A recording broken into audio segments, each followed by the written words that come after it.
ဦးပေါ်ချစ်နဲ့ရိုးသားမှုရဲ့တန်ဖိုး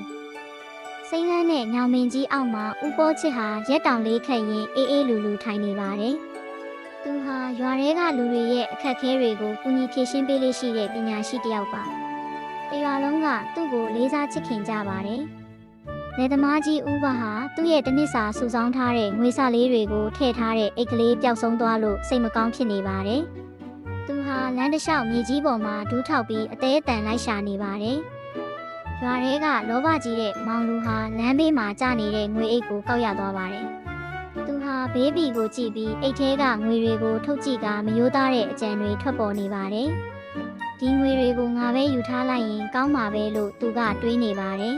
။ဦးဘဟာမောင်လူရဲ့လက်ထဲကအိတ်ကိုမြင်သွားတဲ့အခါသူ့အိတ်ဖြစ်ကြောင်းပြန်တောင်းပါတယ်။ဒါပေမဲ့မောင်လူကတော့အိတ်ကိုအလွယ်တကူပြန်မပေးချင်ပဲဒါငါအိတ်ပဲမင်းအိတ်မဟုတ်ဘူးလို့ညှင်းခုန်နေကြပါတယ်။နောက်ဆုံးမှာတော့သူတို့နှစ်ယောက်ဟာအဆုံးဖြတ်ပေးဖို့ဦးပေါ်ချစ်စီကိုရောက်လာကြပါတယ်။ဦးပေါ်ချစ်ဟာမောင်လူရဲ့မျက်နှာကိုတေချာကြည့်ပြီးအခြေအနေကိုစတင်မေးမြန်းပါတော့တယ်။မောင်လူကတော့အိတ်ကိုမလွတ်တမ်းကင်ထားသေးပါ။ဦးပေါ်ချစ်ကဦးဘကိုအိတ်ထဲမှာငွေဘလောက်ပါလဲလို့အေးအေးဆေးဆေးမေးပါတယ်။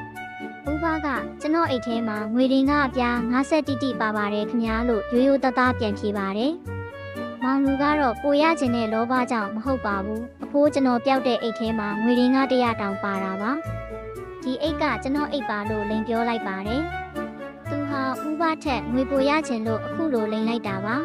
။ဦးပေါ်ချစ်ဟာအိတ်ကိုဖွင့်ကြည့်လိုက်တဲ့အခါငွေတင်က90ပဲပါတာကိုတွေ့ရပါတယ်။သူဟာပြုံးလိုက်ပြီးဒါဆိုရင်တော့ဒီအိတ်ဟာမောင်လူရဲ့အိတ်မဟုတ်တာသိချသွားပြီးမောင်လူအိတ်ကငွေ100ပါတာဆိုတော့ဒီအိတ်ကိုမောင်လူမပိုင်ဘူးလို့ဆုံးဖြတ်လိုက်ပါတယ်။ဒီအိတ်ထဲမှာငွေ90ပဲပါတဲ့အတွက်ဒါဟာဦးဘရဲ့အိတ်ပဲဖြစ်ရမယ်လို့ပြောပြီးဦးပေါ်ချစ်ကငွေအိတ်ကိုဦးဘလက်ထဲပြန်အပ်ပေးလိုက်ပါတယ်။ဦးဘဟာဝမ်းသာလုံးမျက်ရည်တောင်ဝဲလာပါတယ်။မောင်လူဟာသူ့ရဲ့လောဘကြောင့်ရိုးသားမှုကိုစွန့်လွတ်ခဲ့လို့ရှိတာလေးတောင်မရပဲလက်ပလာနဲ့အိမ်ပြန်သွားရပါတော့တယ်။လောဘကြီးရင်အားလုံးဆုံးရှုံးတတ်တယ်ဆိုတဲ့သင်ခန်းစာကိုဦးပေါ်ချစ်ကရွာသားအားလုံးကိုပညာပေးလိုက်ပါတယ်။